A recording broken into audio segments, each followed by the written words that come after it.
and welcome to a new episode of More Than Dice. And I don't see John's camera. Oh, there it goes. Just a little. John. It's like, that's weird. He was just here. Yeah. I'm still here. Yeah, he's still there. I'm going to go switch over to Gonzo's paint cam. So we'll work on that so we can see everything. So I You can guys move away from didn't the tell computer. me. You didn't tell me it was Blue Shirt Day. Oh, sorry. Hey, Kathy, it's Blue Shirt Day. I could actually wear the same exact shirt Gonzo has, but that'd be a little much. No, I wouldn't. That would be adorable. Like I said, a bit too much. And I'm actually wearing all blue. I got fuzzy blue pants on, too. Not that anyone needs to know that, but there you go. Fuzzy blue Shattered pants? Illusion, John podcasting and, with no pants. I'm wearing sweatpants. I'm wearing shorts. Like sweatpants, it's not as tight. Not tight like that. You're Tweet. wait. Not like Oh. What episode are we on today, guys? 106. You lie. No, that is wrong.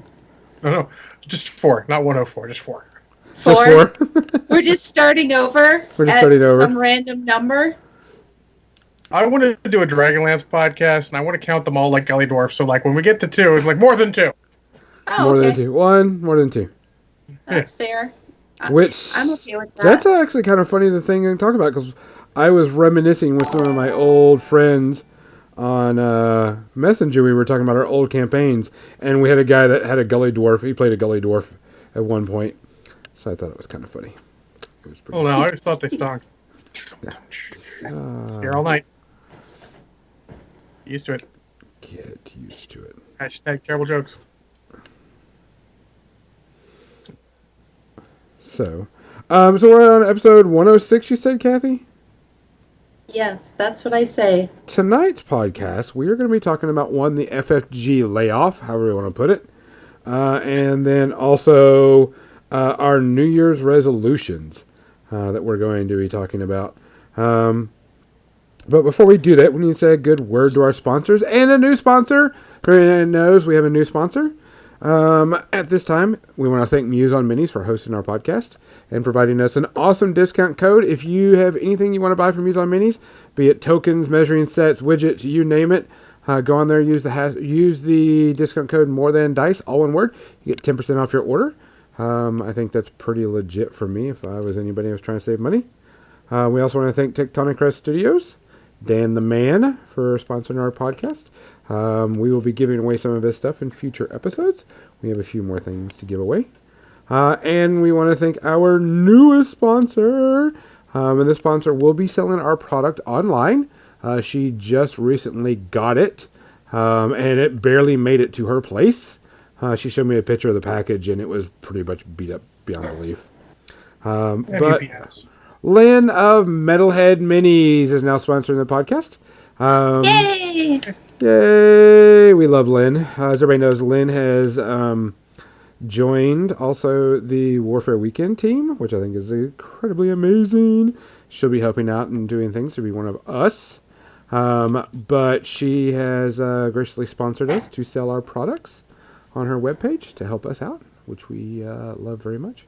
And, of course, CreatureCaster for being super, super awesome and providing us with some more giveaways. Not this podcast, but one other one. We may do it on Facebook Live also. We will be giving away a $50 gift certificate. No, $30 gift certificate to CreatureCaster. And such, so we'll be looking forward to that. John, I know we have tributes this week. What tributes do we have this week? I don't know. You asked me. I think Kathy threw both of them up, but the first one is Neil Peart of Rush. Neil Peart, the best drummer in the world. I mean, they always joke that Neil Peart is your favorite drummer's favorite drummer. Yep. Sounds like tea's done. Yes, the tea is done. And then let's see if I can find the other one that Kathy mentioned here. Oh, Buck Henry. Yep. Yes. He was the writer of The Graduate, Get Smart, co-creator, and he's also an early SNL favorite. passed. We're start seeing a lot of those guys who are responsible for stuff we watch start to go. Unfortunately, Yep. just sort of the way age goes.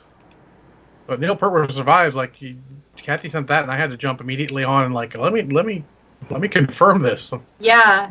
Oh, that's what I did. That was my thought. I'm like, no, because he was 67. And of course, my friend Warren, who got me into the Adventurers Gaming Guild back in 1990, which is the role-playing group I played with at that time, was like, is like a second brother to me. And Rush is, of course, his favorite band of all time. And he made an entire 2-year campaign of Warhammer Fantasy Roleplay based on the album 2112. Yes.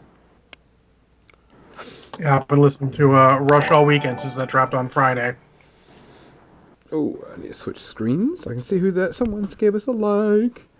We also get people out on Facebook. We get their likes and all that good stuff showing up on our stream. Ryan Emick and Jairo Vidal. Or Yairo, or Hyro. Maybe.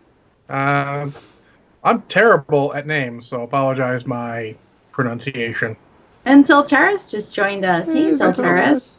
He's the one who runs the Xenolos project that I was telling you about, the D&D campaigns. Woot. So give him a follow, and you can watch us, me and some other people, play D&D every so often. Fair enough. Which I have some information about stuff like that too in a little bit. Got some stuff So going. before we cheers, Gonzo, what are you drinking? You've been sick, so I imagine it might be water. I've already had a lot of water, so I consumed a decent amount today to make sure that I could have some scotch for us tonight. Okay. Ooh. So I'm having some Macallan's 12-year scotch. Well then. Yes. Kathy, what you got? You know, the usual. Fair enough. Well, I have Barks with some Kraken in it. I wish I had an expensive bottle of alcohol for Neil Peart, but it is what it is. So, to everybody out there, to people who have passed, to all of our friends watching, listening, and anybody else that supports us in any way, form, or fashion, we appreciate it. And these are out to you. Cheers. cheers. Solancha.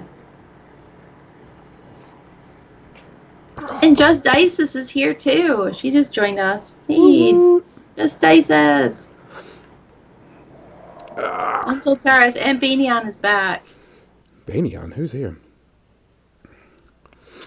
Oh, okay. So, I got to get something done tonight. And I have to get these projects finished. One, I need to take this demon. Demon. And I have to mount him on this base. So, I got to get this. I've already started on it. Just got to glue this stuff down. Make sure it's on the right place. Is that a GW? Is that a? Yep. It is a GW demon. Okay. I haven't seen the new one, so I didn't know. Yeah. Well, new-ish. New to me. Fair. So these are for my Kings of War. This is one of my arch demons. I got 2 of those. I got to do 2 of those. Got to build 2 of these tonight while we're podcasting. If I don't, I'm blaming Kathy. What? What is it? Oh, shit. Spirit Host. No, How no many pressure, models are in it? I will show you the instructions of putting these bastards together because they are a pain in the ass to put together. And they don't sit well. They don't fit well. They are a pain in the butt. They're very cool because one model actually has like 3 ghosts on it. Let me open it up real quick. Let me get the stupid instructions out. Blah. Okay, so the Night Haunt. Okay, so you have this base, and then you have this little part of a ghost that you put on the back of it, and the slot for it is about as big as the end of this paintbrush. Yeah. And so you have to do that with 3 different ghosts. going here, and then you got to do it for this one, but you have to attach it to 2 spots, and then you can attach the ghosts to it, and these things are just a pain in the butt. So there's 3 ghosts 3? per base, yes. Okay. So what it is I'm using these spirit hosts as my ghosts for my tortured souls in Kings of War. And I have So to do you have an idea what color scheme you're going for? these For the guys. spirits? Oh, they're going to be I'm going to use the contrast paint. Was it arithmetic blue or whatever? I'm just going to do that and make it ghostly. Okay. And just get it out of the way. Because I got a ton of stuff to paint for that. I'm not going to be able to have a fully painted army or barely anything painted because it's in 2 weeks. But I want to have like these put on their bases. Get them all started. So I got, a decent going and it looks more than just plastics. Because I got a horde base that I need to do of my lower abyssals. And it's like 40 models. And the models are about maybe 1.5 inches tall. And they're little bitty demons. And to put all of them on this one base, it's going to be crowded. So I'm going to build the base up with rocks and have them hanging off the rocks with the cork and, all that good stuff. Mm-hmm. Binion says, my favorite ghost scheme is prime it white, wash it blue, and then wash it green. A dry brush? Yeah. Dry brush? That makes more sense. Okay. Dry brush green. Yeah. Oh, there's more. Hi, Joe. How you doing? So, needed to do that. I'm going to start doing this. First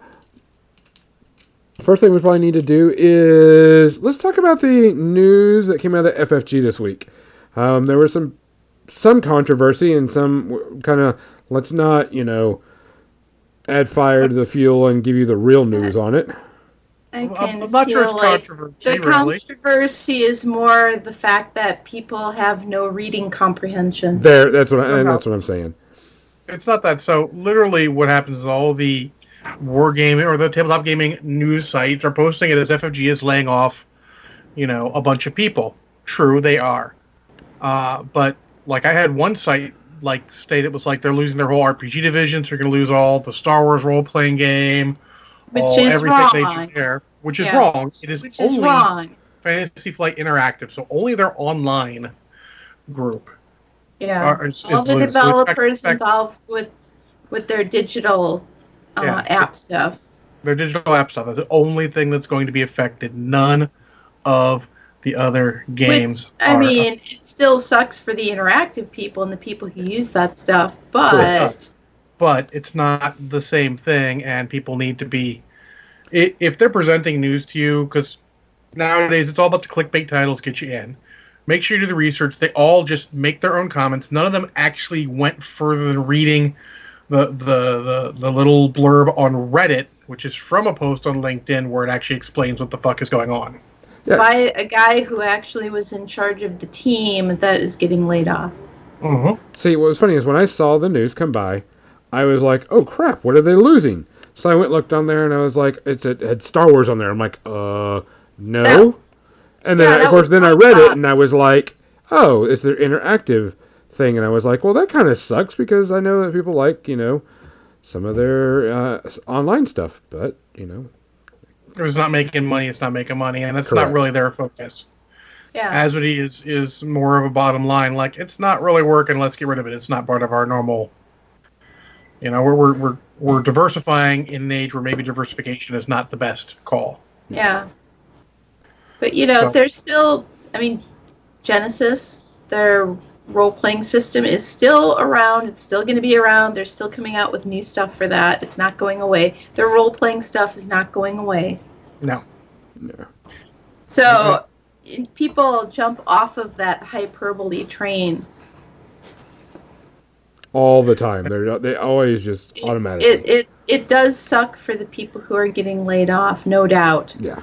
But yeah, don't join the hyperbole because it's wrong.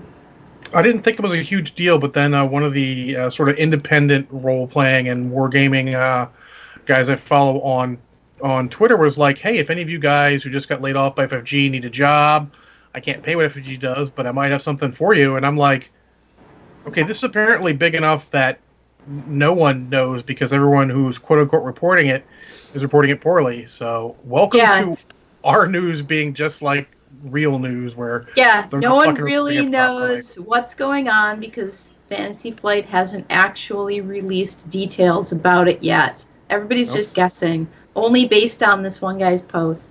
Yeah, Correct. so, and it's all over, like, all the main guys did it, so make sure you double check their stuff, check their sources. Honestly, I would say for any news, there are people, there are things you can look for in news to make sure it's legit, but the more clickbaity the title, the more I would suggest checking the sources and making sure that it's actually what you're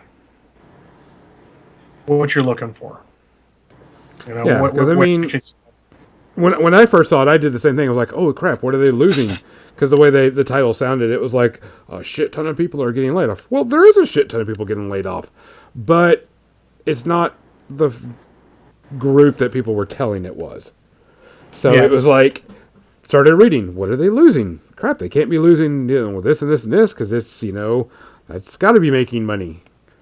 Something big's got to be going down if they're not making money off of Star Wars, and then it's the interactive stuff. So I'm like, oh, okay, makes sense now.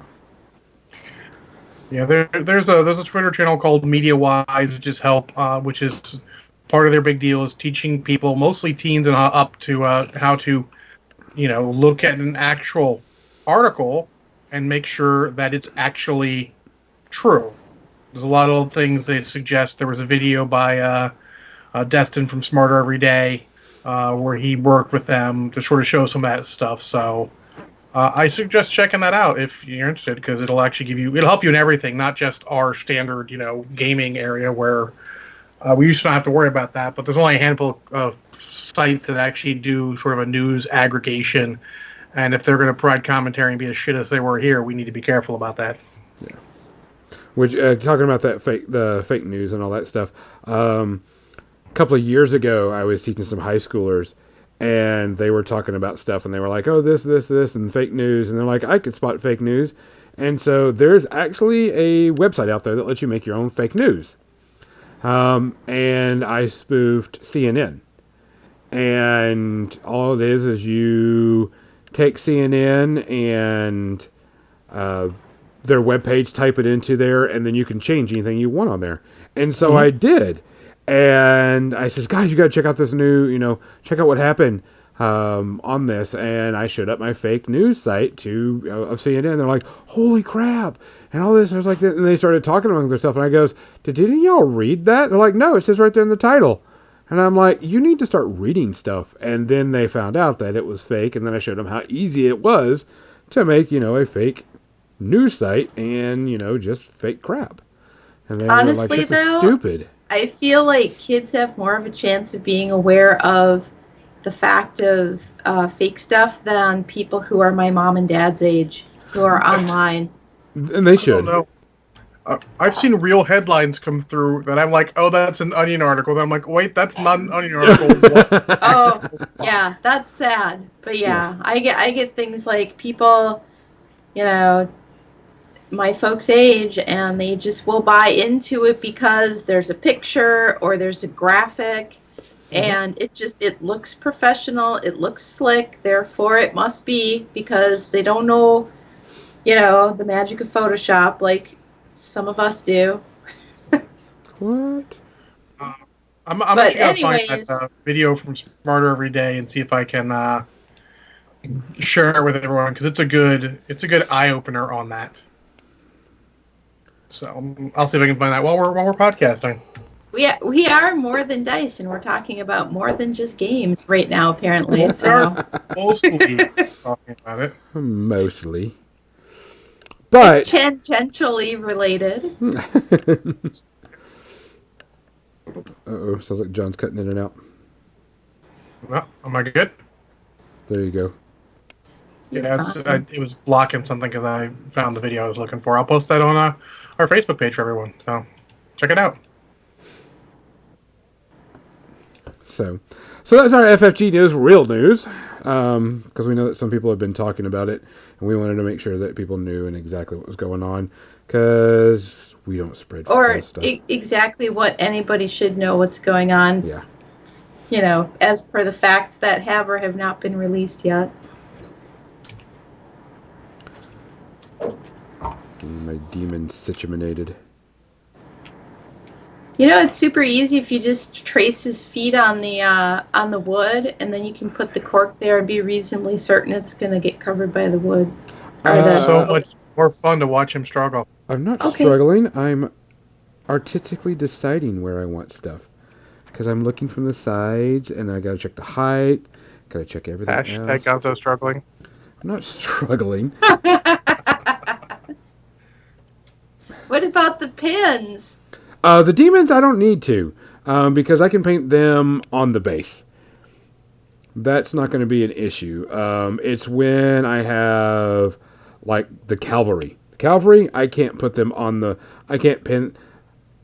I'll have to pin them before I put them on the base directly. Type thing. So, so let's talk about our biggest thing that we were going to be talking about, which we tried to do last week, but Kathy and I were sick, and John just like, screw it. Go home, go to bed, get some sleep. Don't be around anybody. Don't get anybody else sick. And so we had to cancel shortly before we were supposed to start. But now we can. And that is going to be our hobby New Year resolutions, which I'm trying to work on mine right now. Which I totally forgot about until you mentioned it. Just now? Right before. Yeah. Oh, great. I was all set to I was gonna talk to Jim about it and come up with a list, so that I would have notes and stuff. But honestly, yeah, no, that didn't happen. So, What? and then I totally forgot. So that's where I am. But I'm sure I can come up with something to resolve myself to this year, hobby-wise. Although, by things I started in December, which isn't really New Year's resolutions, but things I started in December was, I got an exercise bike, and I have been using it. I have 23 days so far of using it, in which I have watched Doctor Who and Time Team while I've been biking. And I was disappointed because the other day I went to watch the Doctor Who, and now it is behind the paywall on Amazon Prime. It is no longer just on Amazon Prime, at no additional cost, which made me very sad. But Time Team so far still is, quote unquote free, even though I'm paying for Amazon Prime. So What season did you leave off on? I was watching the first Peter Capaldi season because I had only seen half of the first episode of it. Oh, gotcha. So- I can help you. But all the old classic Who is also behind a subscription paywall. Well, I was just saying I have a plethora of Doctor Who DVDs. So There actually there's a free station on my antenna TV that because I don't have cable, so I watch the regular antenna TV. There's a station called Retro TV, and they play Doctor Who, and they just started out last week. They started over again. They had finished all the Sylvester McCoy ones, and they started over again with An Unearthly Child, the first Doctor Who episode ever. Oh, wow. So, yeah, they're going way back. They flipped to the Wayback Machine. So I've seen it before, but I got to watch it again, and it's so, it's 1963 when it came out.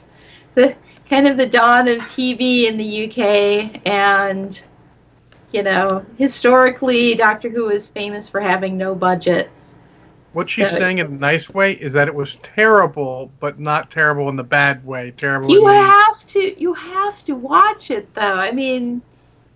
Jim doesn't, or he would fall asleep. But it's like history for me.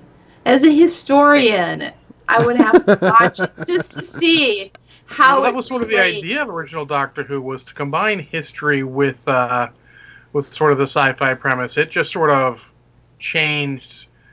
Oh, somewhere in the third Doctor, I think. Maybe somewhere in the second It Doctor. had always been a children's TV show, but I think you're right. It was after the third Doctor, once they kind of went from the third Doctor to the fourth Doctor, and was it the third Doctor where they were in color for the first time? I think it was part of the way through the third Doctor. It's been a long time. I don't think I watched any like consistently. It was all little bits here and there. So, but wow, did I get sidetracked? So I have this exercise bike, but I also started up my yoga again. Wow, like completely switching gears. I could talk about Doctor Who for an entire podcast. What? I mean, so could I. Oh yeah, because I've been watching it since I was 9, and that's a lot of years. It is a lot of- just math number of years. Yes. My first episode was Pyramids of Mars, but I digress. God, something with Tom Baker. I don't remember which one. It's been The a long only time. reason I know that is because I turned it on and there were mummies on the screen, and I loved monsters, so I was hooked immediately. I was like, mummies! And then I was like, they're robots! And then I was like, what's this other crazy thing? And yeah, so I was hooked. Monsters. That's all you need. All you need All those is early monsters. shows have something that hooked us. We saw something like, I'm watching this. I'm not looking forward to this piece. What? Come on, guys. Hobby up. I know, I hate these models.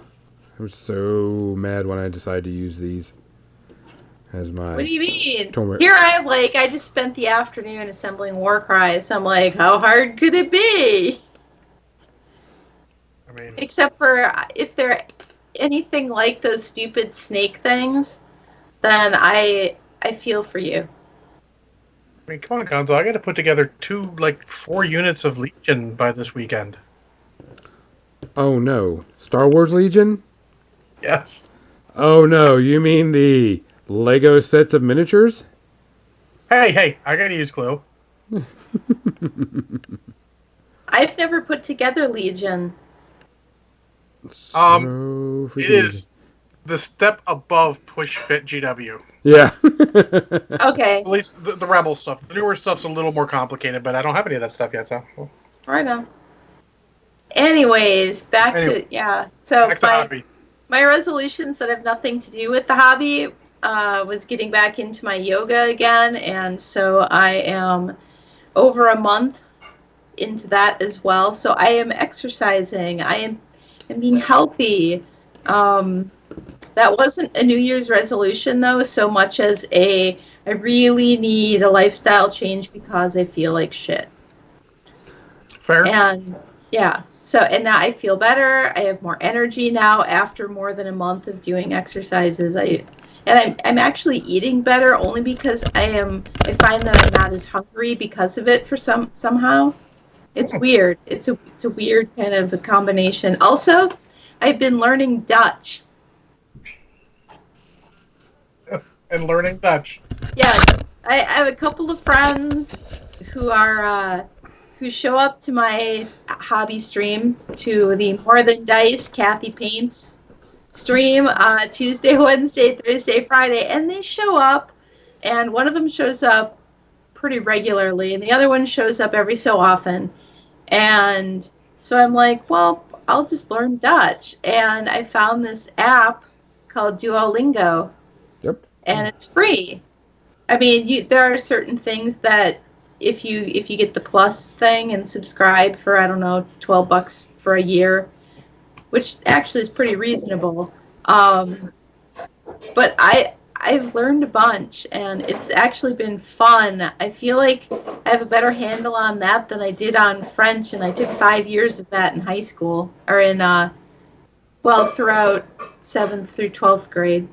Let's say you had a long high school. But yeah, it's Well, this Duolingo app I highly recommend if you, for whatever reason, are wanting to learn another language. fair enough. I mean, my non-hobby related ones go around not eating out as much if possible. It's not always possible, but trying Hmm. to cook more dinners. It's too easy sometimes just to stop at somewhere and just get Grab it some and food. go. It is. It really is. And some of those places have really cheap meals. I mean, I can eat at Taco Bell or Wendy's for very very little money. But that's my big one is to try and do that. I'd say exercise more, but I just don't have the time or inclination right now. I'll try to Yeah. when I can. But the big one is to not just sit at home all the time and try and get out and do more stuff, Like go see cats with my friends because they hate me. Like so that's most of mine on. And also try and not work as much as I did. Try and get more time off and try and be whatever I can to try and get more time off to do stuff rather than, being sick because I'm overworking myself. Yeah, Sammy says, meal prepping is good for eating better. That's what I do. I cook enough for when I cook enough, it's enough for me and Banyan, or he usually has his own, so it's enough for me for 2 days. It's just yeah, when you role play on Monday and then you're running home and trying to throw some food down your hole on Tuesday and Wednesday, and then Thursday you're out at the game store, and then Friday is your normal eat out day. You don't cook too much for yourself. yeah. Well, and it's when you're single, then you're like, I don't care. I'm just gonna do this. I don't need to cook for somebody else. We're not having a meal together. You don't I have to know. worry about that stuff. So much easier to just stop at Taco Bell and pick up a couple of tacos or whatever.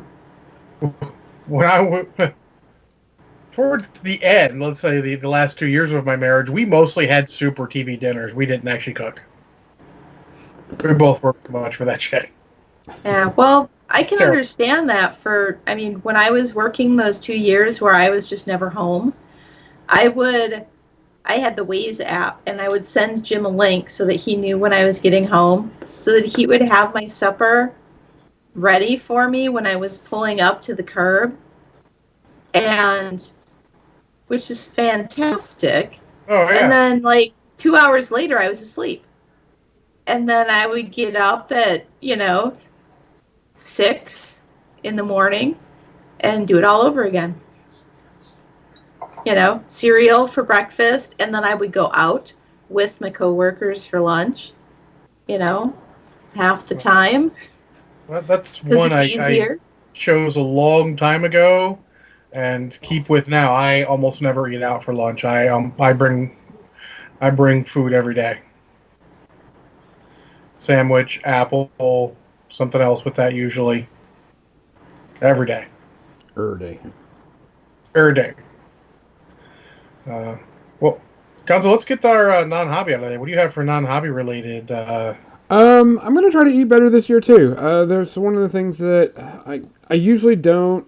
I usually bring my lunch to school, so I don't have to worry about that much. But I'm like you.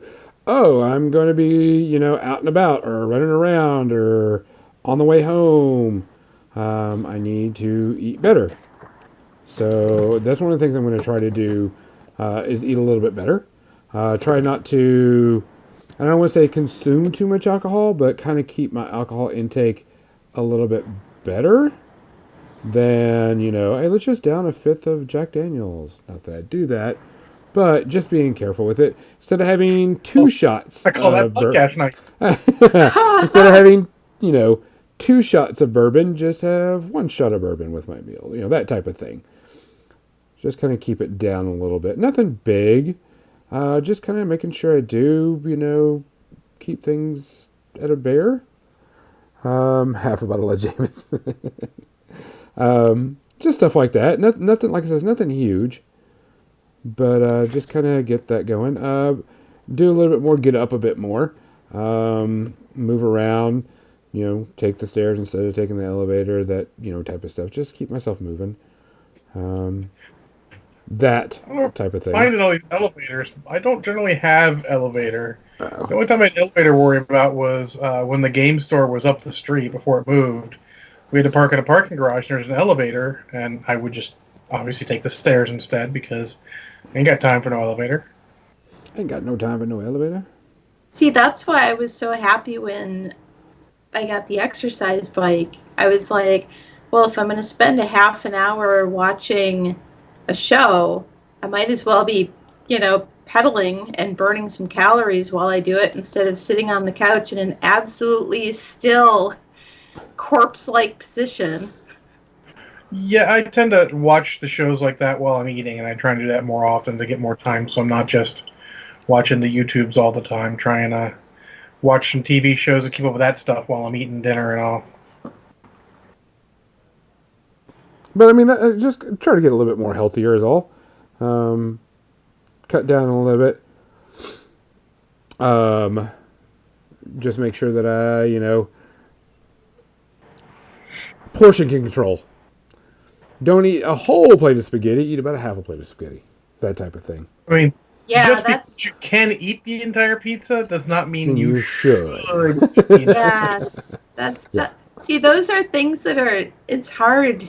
It is hard to train yourself to only take this small amount of pasta, or only these few pieces of pizza or whatever, instead of being like, man, I'm really hungry. And then afterwards you're so full and you're like, I really shouldn't have eaten all that. Eat till you're full, not till you hate yourself. Correct. Yeah. But I've been living just that a little way bit for a while. But yeah, it's not easy. I mean, you can say it and it sounds easy, but it really isn't. No, but that's good. Healthy stuff. Healthy stuff is good, and I'm glad we're all trying to be healthier.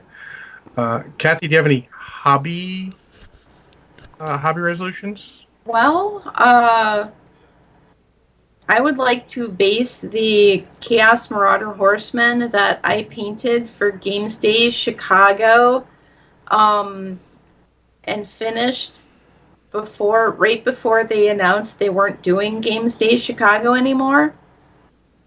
So I never really had a motivation to put the fancy bases on them. And what I want to do is a water effect, not like the resin pour kind of water effect, but more like the splashing sort of one. And I haven't tried that yet, but it's the one where maybe you take a few pieces of clear plastic, like from a blister pack, and you put it in the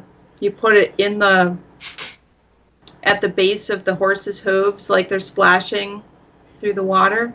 Mm-hmm. And then you add your water effect around that.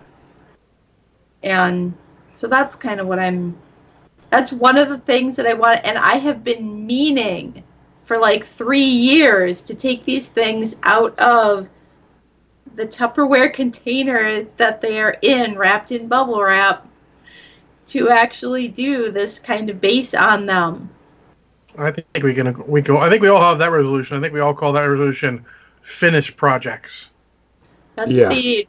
that's the finish that one in particular. If I finish that one in particular, I will be happy. I have a shit ton of other projects that I need to finish. Of course I do, because we all do, But that's the one in particular, my holy grail of, can I please just get this finished already?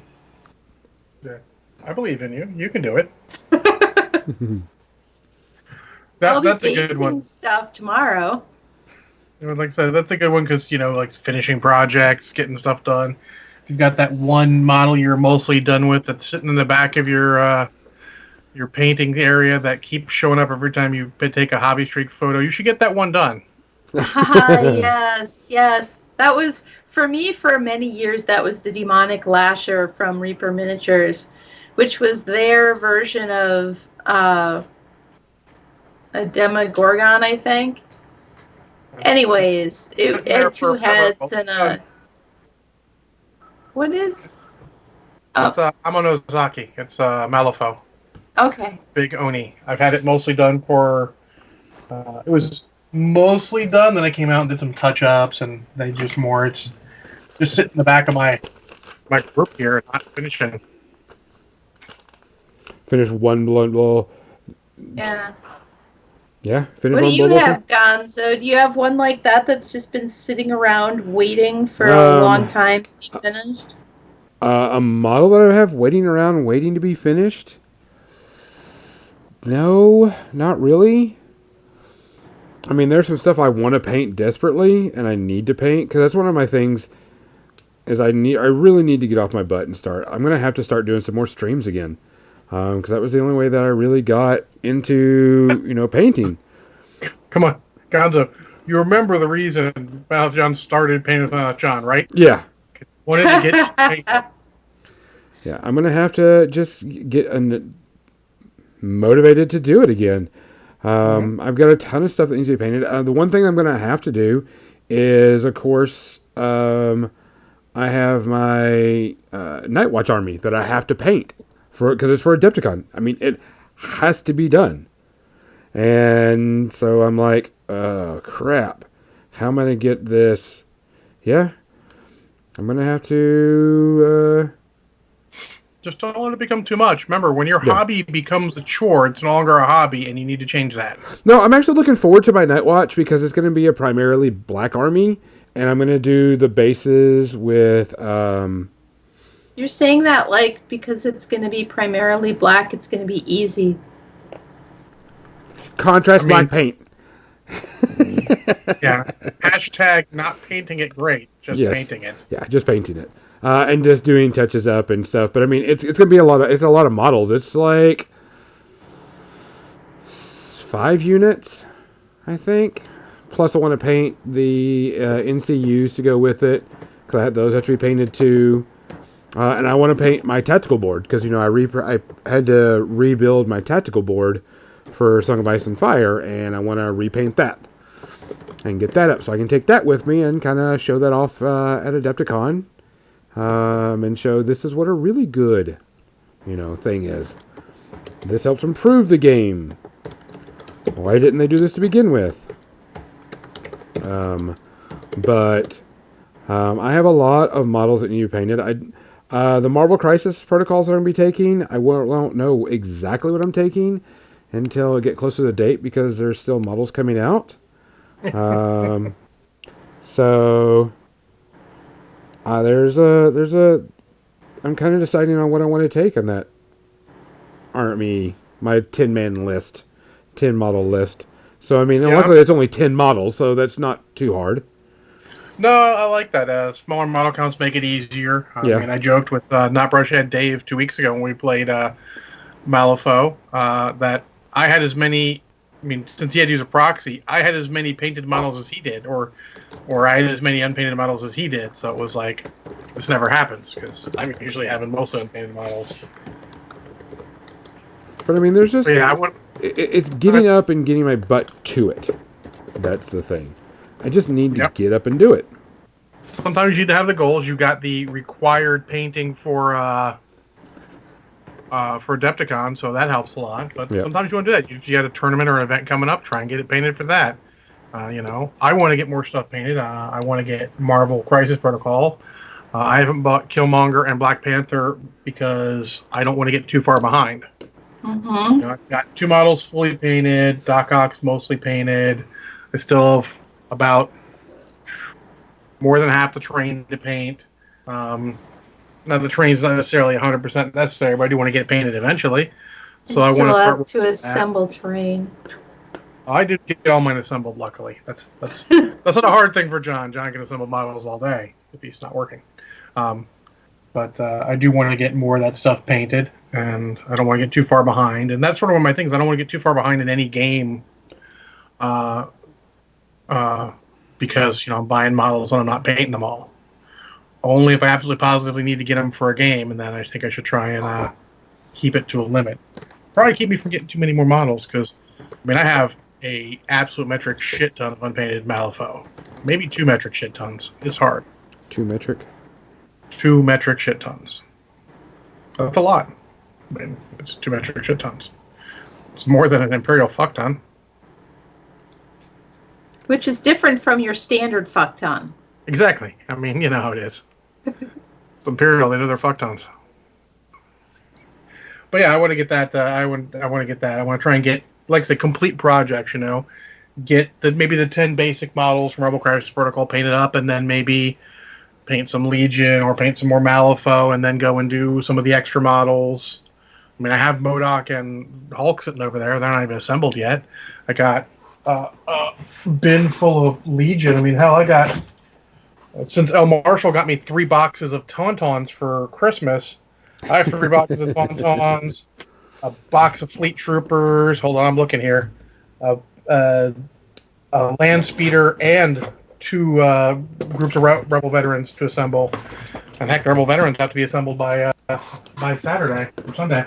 So No pressure. Yeah, well, no pressure. That's something else that I need to do. Curb my spending on stuff. And no, there's a difference between buying like a bust or, something like that. But I'm going to start sloughing off my armies. I'm probably going to drop myself down to 1 War Machine army, War Machine and Hordes army. I'm probably going to get rid of most of my 40k stuff because I don't play it enough. Or trade it for 1 army and drop myself down to 1 army. I have a Grey Knights army and a huge Tau army, and I think I'm just going to get rid of it. I don't play it enough. Well, I don't really suggest getting rid of a army for a game like 40k that you can always find a pickup game for. You don't want to get too much. Like, I have technically three 40k armies, plus parts of 2 or 3 others. I don't need all that. Well, I've never used all that. my Tau army. I've played at least a few games in a year. My Grey Knights, I haven't played them in 2 years. It's their time to go. Yeah. Just not ditch it, but just sell it off quickly. Like, I would do that with most of my War Machine if there wasn't every time someone's interested in stuff they want to trade, and I'm like, I do not wish to trade. That's the opposite of what I need. I need less stuff, not stuff for more stuff. Right. I've done enough stuff for more stuff. Yeah. Get rid of stuff. But I'm not even buying stuff for games. I'm not like, I still like Infinity. I still want to play Infinity. I'm not even buying stuff for Infinity right now because I'm not actively pursuing it. Yeah. Mm-hmm. I gotta It's like I cut myself down to a handful of games that I try and buy stuff for. I don't even buy stuff all the time for them. Like this week, I just bought. The only purchase I did was they got Imperial Raiders for Armada in at the local store, so I bought 2 of those, and that was my gaming purchase for the week. Because I'm like, I do want some of those. I do still follow Armada. That's one of the games I really want to play more. And last time I got to play, I was upset I didn't have any Raiders. So I'm like, I'll get 2 of those. They're good. And next time we'll see what's next. Just try not to buy stuff I'm not using. I don't think Kathy's got that problem. I think she's got the best self-control of any of us for that. It's because I'm broke. Regardless of the reason, take the win. I don't have win. money to spend on models. People send me models so that I can make money by painting them. But I still get to enjoy painting models. That is my bonus. Yeah. Well, I've got a couple here that we'll joke about the care package thing, but I do have stuff to put in a package for you, so you will have more stuff. Waiting for one more model to come up. I still have to put the finishing touches on my Gellerpox and finish the bases on them. And that was a project that I started over a year ago. Speaking of things that need to get done. But I won't even have my Marvel Crisis Protocol stuff done before I start painting Splintered Fang, because Jim and I are collaborating on this band of Splinter Fang to have them done for Adepticon for a charity raffle or auction. I'm not sure exactly how it works, but we're painting them for an autism advocacy charity that People Wars is running at Adepticon. Awesome. Well, you get some other models. There's at least one Malifaux model I think you need to have so you can paint, so I'm going to get that for you. What if I already have it? You'll get another one. It's unlikely.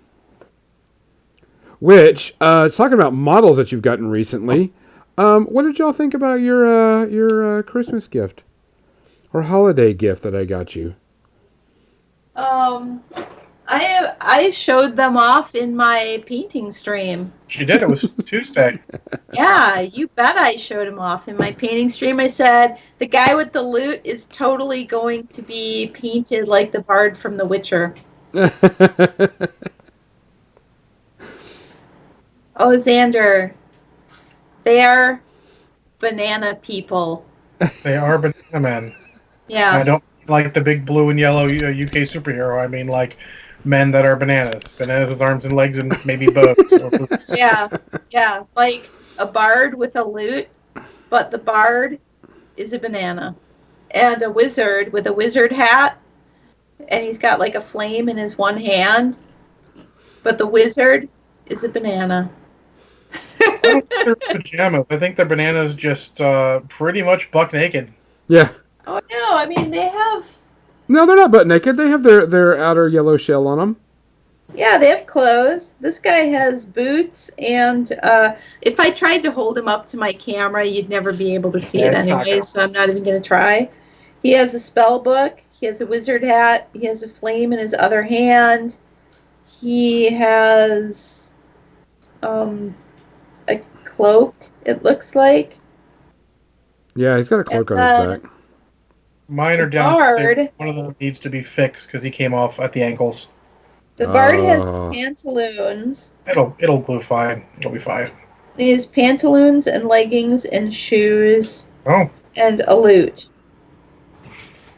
And I'm just going to say that he has a doublet, even though it doesn't say that, but that's how I'm going to paint him. So, there. Did he break in shipping, John?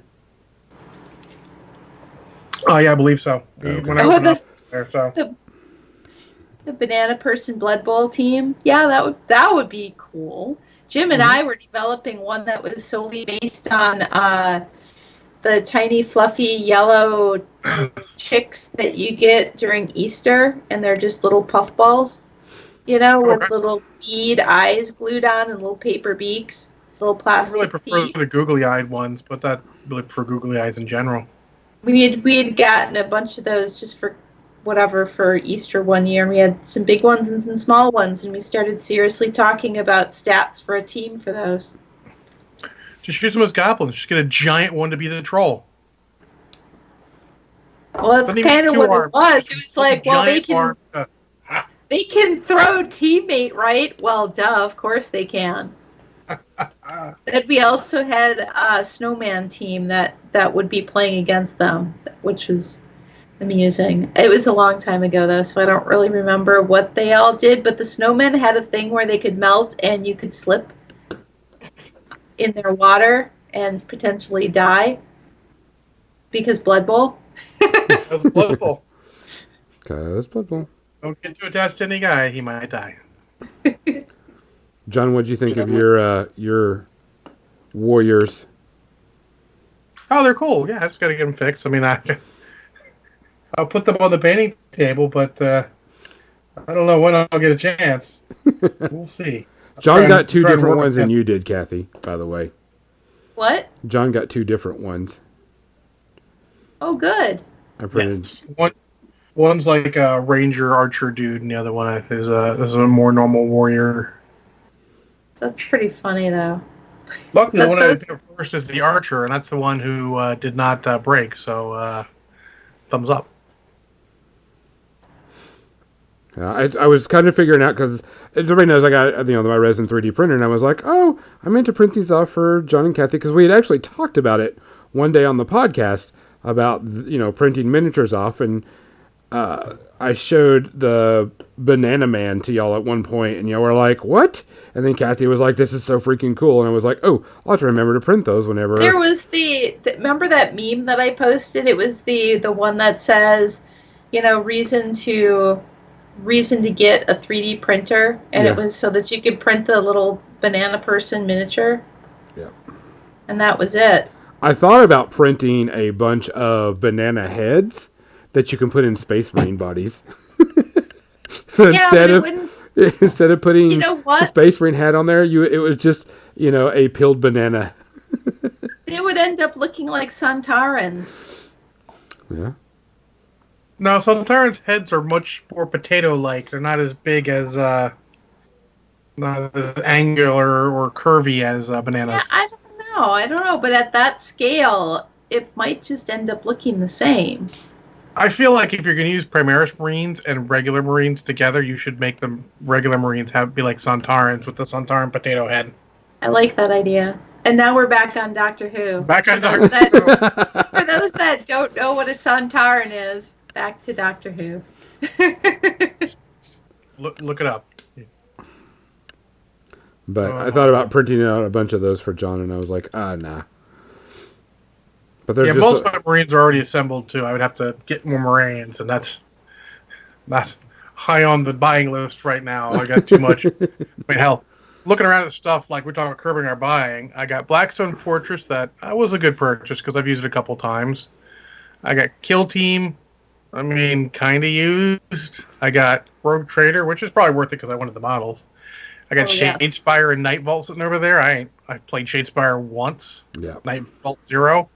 My Shadespire, I'm gonna probably sell that because I've only played it like once. I might have something's interesting. I mean, I might be looking to Banion to play, but it's a small game. And small scale is good.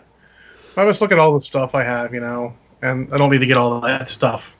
We get too much stuff. We need more stuff we're using, less stuff that just sits there and gathers dust. Correct. Yes. So that's big on my list, is to buy less stuff I'm not using. Make sure if I'm buying something, it's something I'm using right now. Heck, last year, looking at my game log, I was really happy that I started playing Transformers TCG because that was the majority of what I did. Played some games here or there. Gaming definitely went up when Malifaux came out and Not Budget Dave and I played. And then, Crisis Protocol, really excited for it. Played one game. I blame Banian. He's played 0 games. He's intimidated by the rulebook. What? It's super easy. It is. It is. If like, I haven't can, read the rulebook yet. I'm like, you don't need to read the rulebook. It's not hard.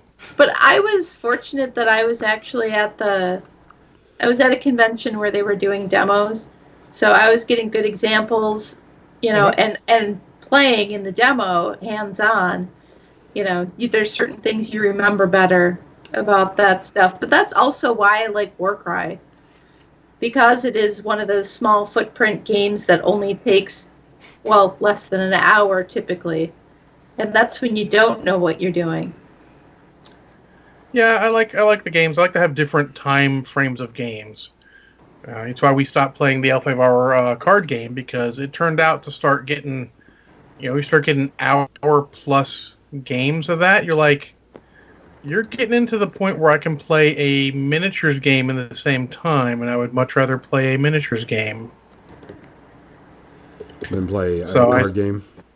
Yeah, than play a card game. Like we play Transformers, we'll get 3 matches done in probably less than an hour, to be honest. So the thing I need to look at is I like to look at is how long is the game going to take? What spot does it fill? Yeah.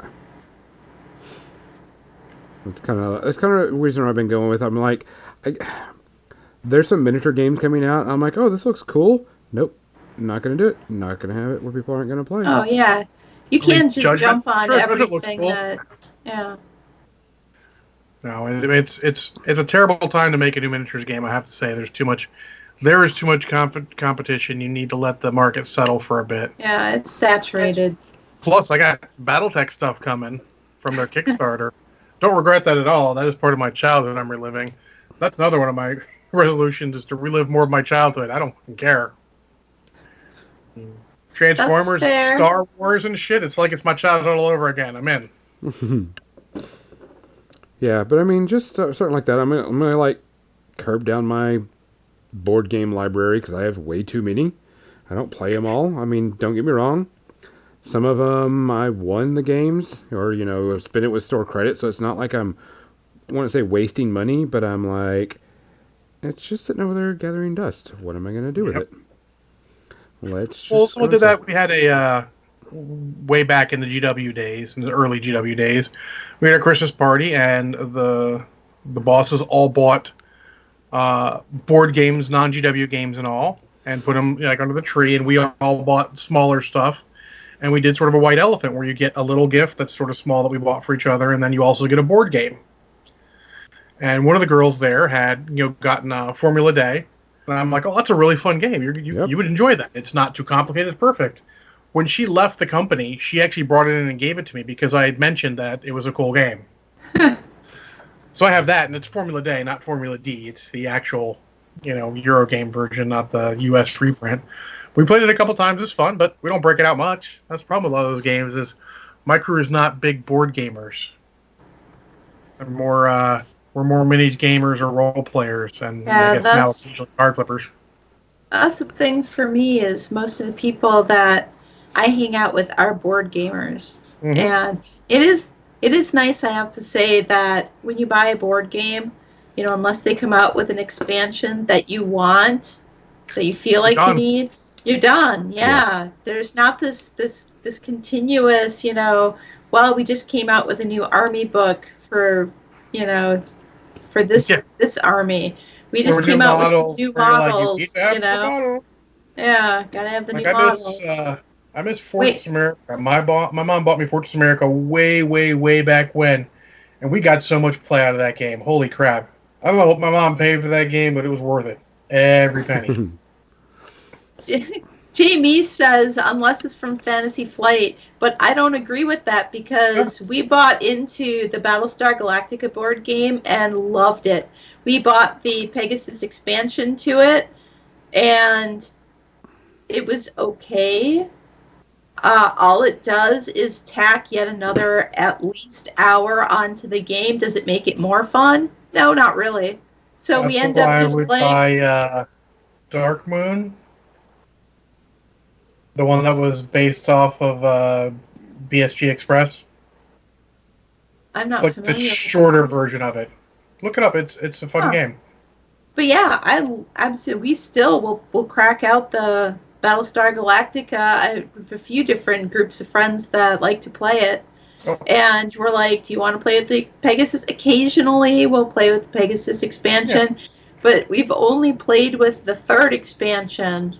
I like that the FFGs are like, they all feel like they're add-ons. You don't have to play with them. It's not like exactly when you're playing the Old Civilization board game, you just played with Advanced Civilization because you had to and made the game. But Jameis says, look at Imperial Assault. So I have one box set of Descent that I won. It's signed by the guys. I won it at one of the board game days at Games and Stuff for a local store. And we play that. That's plenty. I don't need to buy anything for that. I can play that for like a long time and not need anything extra. Mm-hmm. Then when you've gotten your use out of it, you're like, okay, we've done everything in here. Let's get an expansion set and go. Yeah. That's the thing. We're all kind of hog wild in the games because that's what we are. But there's a lot of these games that you can literally, like if you just played Warhammer Underworlds and you had maybe 2 war bands at most, I mean, because this will lead more than 2, maybe even just the 1, you can go hog wild in that game. You're not spending a lot of money. You're going to get a lot of use out of it. We're just anomalies because we play a shit ton of stuff. Yeah. So a lot of guys are just one game. Like, I only play X-Wing, or, I only play Magic, or I only play, role-playing. Like, okay. That's fine. Yeah, absolutely. There's nothing wrong with that, but, I like to get together with different people, and those people like to play different games. I have my group that plays role-playing games on Monday nights. I now have the online group that I play D&D with, semi-regularly. Yeah. And if I'm not playing, then somebody else in that group is playing, and I'm watching and heckling them in the chat. Yeah. Which, that's the magic of Twitch. And but yeah, and then there's the group that plays board games, and then there's another group that does play tabletop games, but I don't see them very often because they live far away from me, so I'll only see them at some place like Adepticon. Hey, Big Jim Slade Gaming, speak of the devil. Just in time for media section, because it is that time. Give me one second. second. It is that time already. Wow.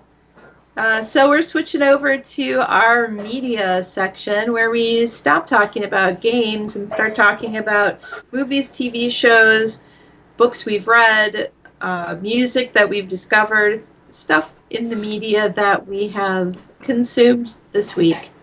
There we go. Media section. Yay! Yay.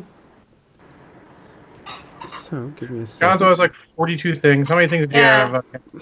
42. I have while I'm exercising, I've been watching Time Team, which is that British archaeology kind of documentary show. And other than that, well, I did finish the Witcher series. Cool. So- What do you think of it? I liked it. I didn't feel like it was groundbreaking fantasy because I've read so many fantasy novels that they all just blend together now. But it was fun. It was a lot of fun. I like the characters. I like the costumes.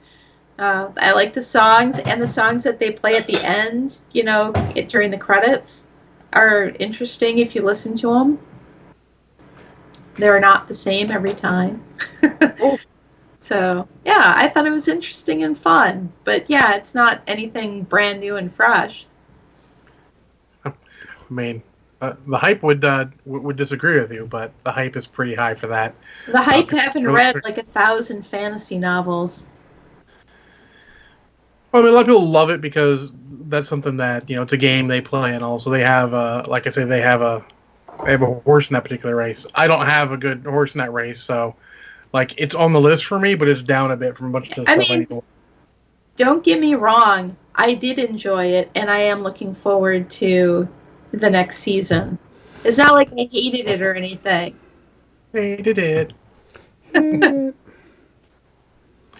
And Jamie says it felt like a good middle ground fantasy series, a good mix of romance, action, and a reasonable amount of effects. And I would have to agree with that. All right. So what you're telling me is it's better than Cats. Was it better than I have 6 cats? Was it better than Cats?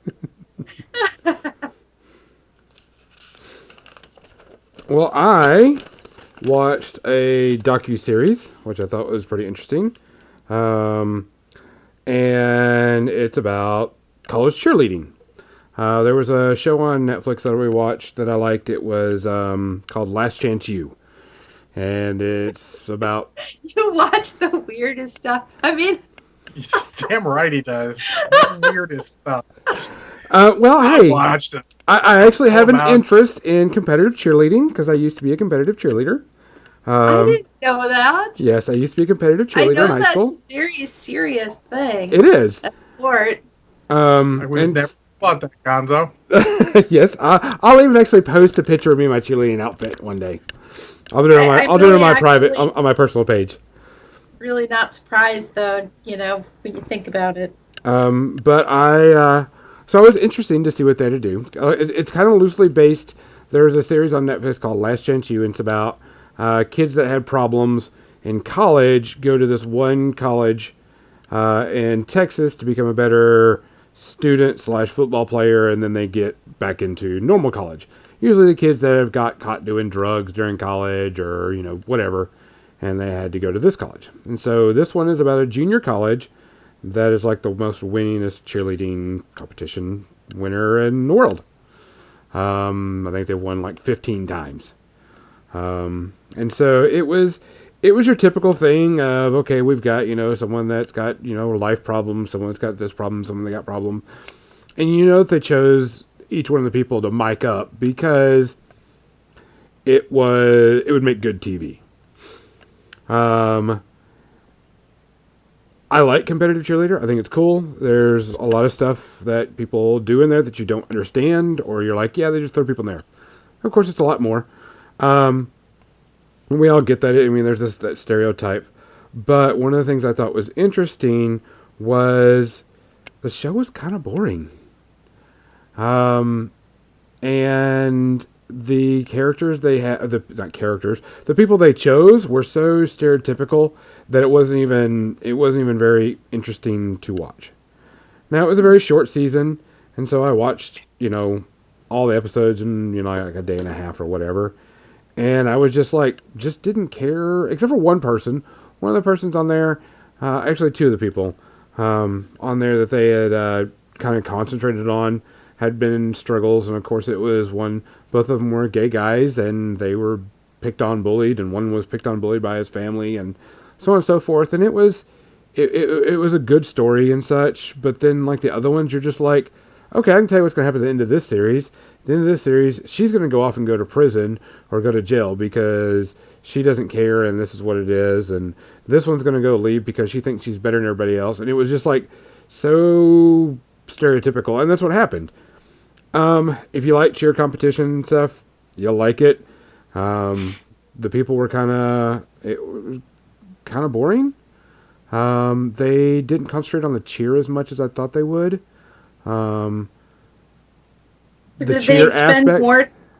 Did they spend more time on the sort of the personal drama instead of the cheerleading aspect? Yeah, it did. Now, don't get me wrong. You want to know what the people are like and why they're there and, what's wrong with them.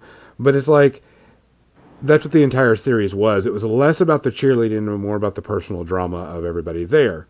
And I was like, ugh. Now, don't get me wrong. You want to know the background and you want to know, but you don't want to spend all of that. I wanted to see the cheer stuff because when I was in high school, it was our second year of being a college, a co-ed cheerleading, and we won second in the nation. So I thought that was really freaking cool. And I remember late night practices, doing all that stuff, getting hurt twice, doing stuff. So, I mean, I was like, I would have liked to have seen that type of aspect instead of this personal drama stuff about Twitter and, the one that's a professional and is, blah, blah, blah. I was like, okay, I get it. Concentrate on the cheerleading next time. So it was just kind of a meh, that 2 point, that 3 type thing. Just, it was all right. So there's my weird one. So, John, what's yours? Well, the first one I watched was Alien Nation, which is the only movie I got for Christmas. The series or the movie? The movie. Okay. Because the movie is better than the series. And I liked the series. And so that's what I thought going into it. I think actually the series probably had an overall better feel for it because now it's not a bad movie. And the whole idea is this ship full of aliens shows up over LA, and that's in the past, and they've all moved into LA, and most of them live in the Los Angeles area, and they've been assimilated into our society. Mm-hmm. And above that, it's sort of a crime story. It's not really an action movie, which is a good thing to remember, because if you think it's an action movie, there's not a shit ton of action in it. It's more of a crime drama whodunit type of thing.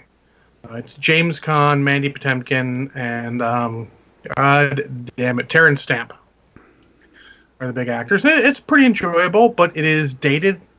And as a matter of fact, it was probably dated as soon as it hit screens because it's got that sort of thing where, since its budget wasn't big, the cars feel a little off for early 80s. They're a little tiny bit old for early 80s, which is now it looks all wrong. It's the 90s, and look at these cars. I'm like, those are old. Nope.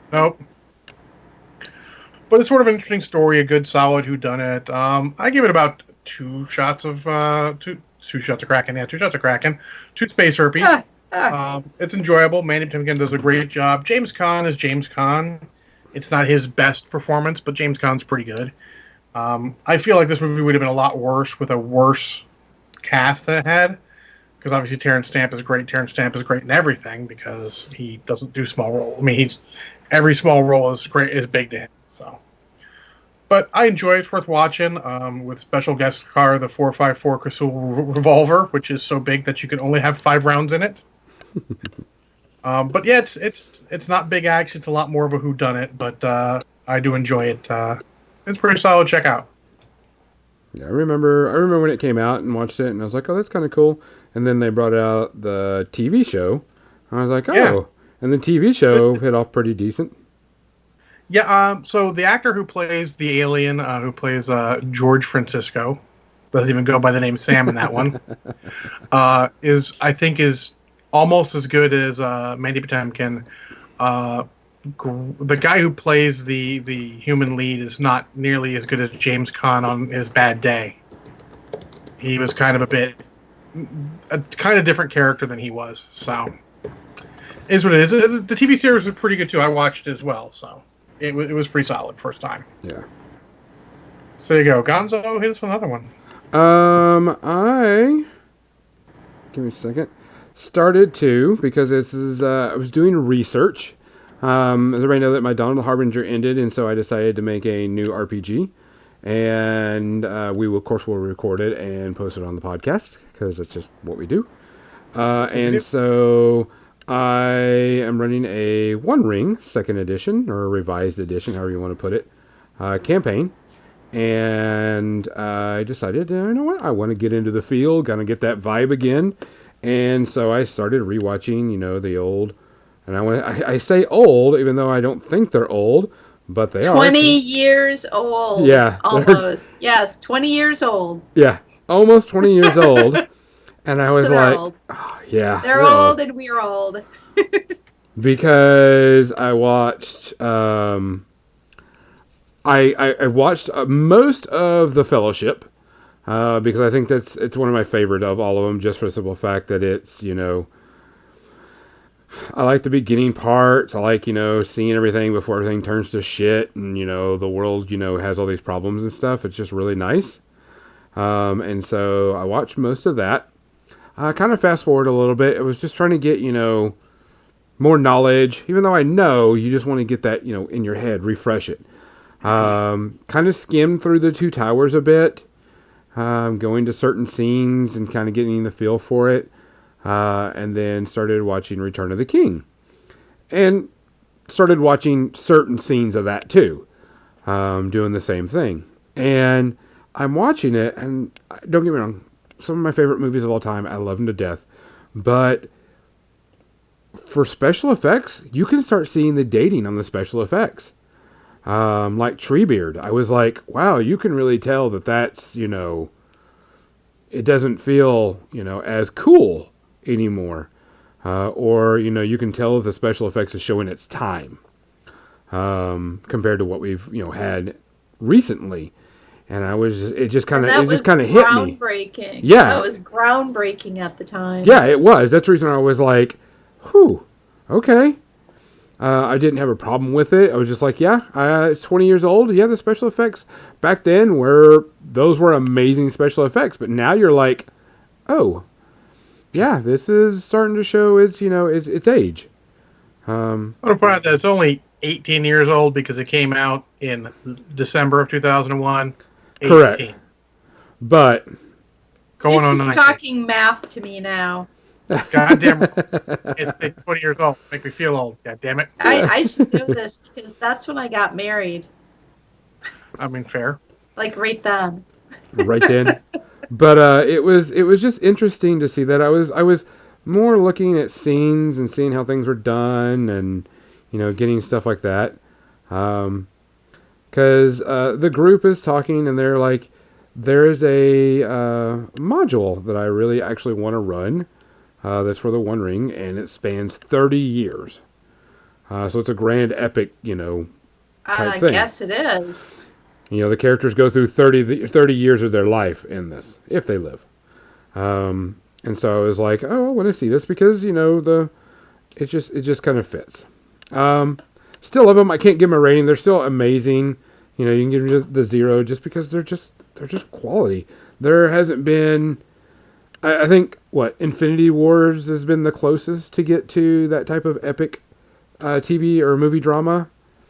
Yeah, and it took them how many films to do it in? Yeah. So, I mean, I don't remember a time where I was in the theater just like super fucking hyped about watching this, besides like Infinity War. Captain Mizzy. I'm going to call them on a rating of Casablanca to Cats. They're Casablanca. Yeah, yes, it's I would Casablanca. agree. Yeah, it's just amazing. Like I said, it's starting to show its age in special effects, but I mean, that you just have to go with that because that's 18 years of special effects that were cutting edge back then. So If you feel like it's starting to show its special effects, just go ahead and watch the first episode of Doctor Who, like I did last week. Or watch Logan's Run. Oh yeah. Wires. Oh my goodness, yeah. Oh, that's a great movie. Still. So, but I mean, I still loved it. Still, can't wait to see other stuff, and can't wait to get started in the campaign. We're going to be doing a zero episode where we're all going to get together, talk about our characters, talk about building and stuff like that, the fun stuff. When are you guys going to be? Are you doing it on Facebook Live? No, we're not going. We're not going to stream it. We're just going to record it. Oh, okay. That way okay, we so it'll be on the YouTube channel. No, we'll record it and then I will convert it over digitally and just do an audio of it. Yeah, audio only. Oh, okay. That way we don't have to worry about it. Because, I mean, it makes it easier for everything, makes it easier for the people. Some people don't want to be seen, so, we're just going to do... Okay. I just record it and then convert it over to audio and then post it on our Facebooks and our Twitch streams and our Patreon. You could also just make those people cats. Make them all wear masks. Like in a stream. No, not wear masks. Just make them cats. Well, which is kind of funny. Just have a picture of a cat cavorting, a gift, Like Gonzo can have 6 cats? No. Gonzo's not having 6 cats. You can have 6 cats. Which, I brought up that there was 2 games I wanted to try to play. Seventh Sea, which is a, Three Musketeers swashbuckling pirate type RPG, and then there was The One Ring, and I had quite a big response. I think it's like 6 people wanted to play, and I'm like, The One Ring suits better for that, in my opinion, and so we chose that, or I chose that, because everybody was like, I'll play anything as long as I'm playing. I'm like, okay. Sometimes you get that way. I'll play anything as long as I'm playing. It's been a while. Yeah. Yes. There have been plenty of games that I played like that. So, that. So I'm going to skip to the end, which I most want to talk about since we're running out of time here. So I watched, last night, as a matter of fact, I watched Space Raiders. Space Raiders. It sounds familiar. Yeah. It probably should. I mean, it sounded familiar to me, too, because it started playing, and it was the same fucking soundtrack from Battle Beyond the Stars. And then it had the same ships. And I mean, not like just they reused the models. I mean the same exact scenes. And I'm like, I know there's this scene that they didn't use. How are they going to fit that? That's how they're going to fit that. Okay. Yeah, fucking terrible. So the whole idea is it follows a ragtag crew of sort of down-on-your-luck ne'er-do-wells who have a ship and they're doing crime. And in them stealing a ship, a young boy stows away on the ship they steal. And then, of course, they grow to like him because he's a likable kid. I mean, actually, I guess he's reasonably likable. He's doing obnoxious. And, of course, the leader is a guy with a heart of gold, as they always are. Cast to speak of. God, let me see. Is there a cast to speak of on this? The guy who played Hawk in Buck Rogers. Oh, my goodness. Also, I do know who that is, yeah. That is, I want to say his first name is Thom. I'm going to Thom Christopher, who played Hawk in Buck Rogers, plays, God, what the hell is his name? He had a weird name. So when was this movie made? Oh, it was really early. He plays Flight Plan in Space Raiders. This is a step down from him. This Flight Plan is the name of his guy. He's an alien. Because I looked at him, I'm like, that guy looks kind of familiar. So I looked it up. I'm like, oh, he played Hawk in Buck Rogers. And he played Hawk in Buck Rogers 2 years before this movie, since it's 1983. The rest of the cast is entirely forgettable. I mean, Vince Edwards plays Hawk. I didn't see him in anything else. I don't think he's in anything else. You'll recognize the kid. The kid is David Mendenhall. He's been, I think, in a bunch of stuff. He's got that standard kid look. You're like, this kid looks so standard kid that it defies description. You're like, I know, like, it's so much that this kid did, like, the voice of kids and everything. He's the kid from Over the Top. That's why he looks so familiar. Come on, Over the Top is the best movie about arm wrestling you'll ever see. Yeah. Movie about arm wrestling, but in any case, but he hasn't did a bunch of voices and all. He's fine, but the problem is that it's low budget and they're stealing effects and music from another movie. All I can say about this is it's only like an hour and a half long. Thank God. And the ending is a downer as fuck. Like, they make this plan to do crime. Like, all right, we're going to do this. One of the people wants to get out, so she's going to take you home.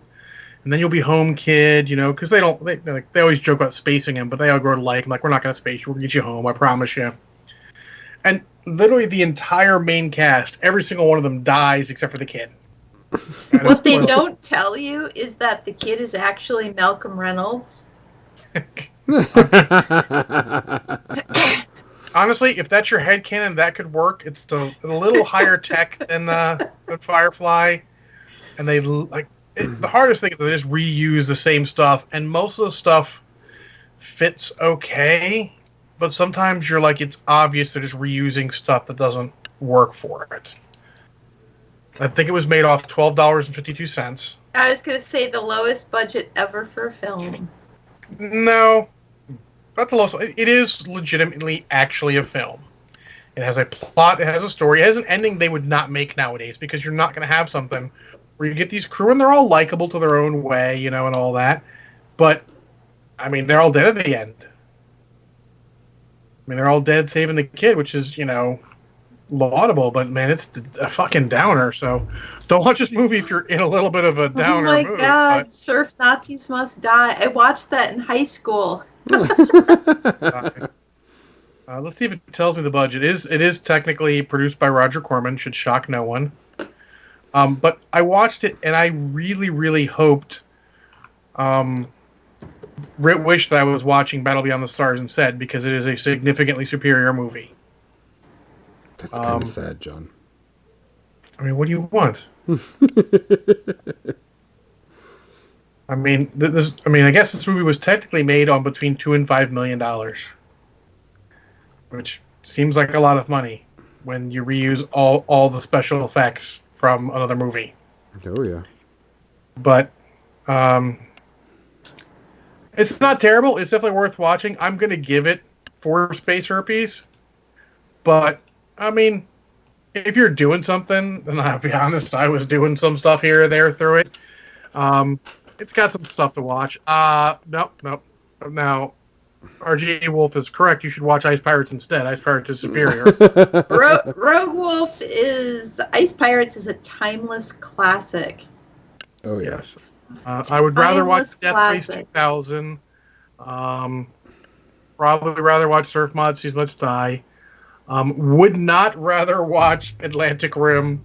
Would definitely not rather watch Cats. What about Beastmaster on that scale? Fuck.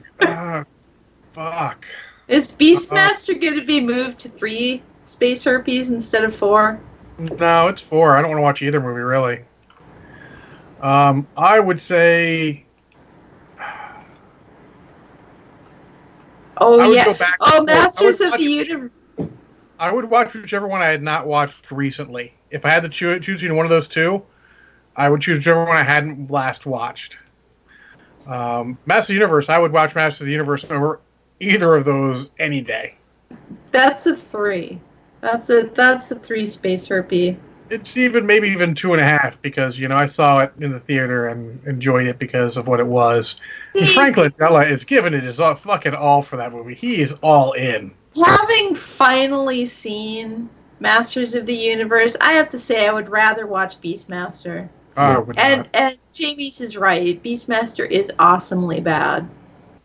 I don't think it is awesomely bad. It's not angry bad. It's just like, yeah. But I gotta Well, say, I didn't even know there were other Beastmasters. I just remember Oh. thinking, ooh, it's Mark Singer, and he was in V, and I was a giant fangirl of the V miniseries. I mean, So, Beth, you did hear that Beastmaster, well, technically one of the lowest rated movies I watched, didn't make it on my worst movies of yes. 2019 list. Yes. I mean, thank Well, you. you did watch some pretty shitty movies. Yeah, thank you, Punisher, Warzone, and Robo Vampire, and Cats. And Cats. Fuck. I not didn't know get that they love. made a Beastmaster TV show. Yep. It's on Amazon. More I've seen exercise things. Oh, yeah. I mean, because I want more pain while I exercise. You don't What time do you exercise? exercise. I get to watch that while I exercise. I mean, fair. So there you go. That was that. I did watch some other movies, but I can save those and talk about those later since We're one of them was over a time. replacement. I'm certain I've talked about it before. It's replacements. Keanu Reeves, Jon Favreau, Gene Hackman. It's great. It's not very accurate, but it's great. I only had one other one, but we're out of time. We are. I'll have to save that one Talk for next about time. it next week. I will talk about it next week because it is a rewatch of a movie. So, guys, that's the episode. We appreciate you watching and listening, no matter what platform you're doing it on. We're going to try to do some streaming, make sure we do it. Make sure you check out Kathy. She'll be streaming on Tuesday, Wednesday, Thursday, and Friday from 3 to 5, painting new miniatures every single day. Kathy, what are you going to work on this week? I am working on Killmonger. I'm going to finish Killmonger up, and then I'm going to start working on my Splintered Fang Warcry band. Jim and I are splitting up the models in that, and we're painting it together for a charity event at Adepticon. So I'll be working on some of those after Killmonger is done this week. Sweet. I almost got done with all my stuff. I just have to glue these ghosts onto my Well of Souls, and I was done. So I got accomplished what I needed to get accomplished during the podcast. So, for More Than Dice, I'm Gonzo. I'm John. I'm Kathy. Good night, people. I'm just waiting for everything to end. When you say everything, how much of everything are we waiting on, Kathy? Not the entire world. Just, clarifying. Clarifying that To you're be going to fair. fight with John? The entire world's not going to end. Not yet. Well, it will eventually. We'll be dead by then. Yes.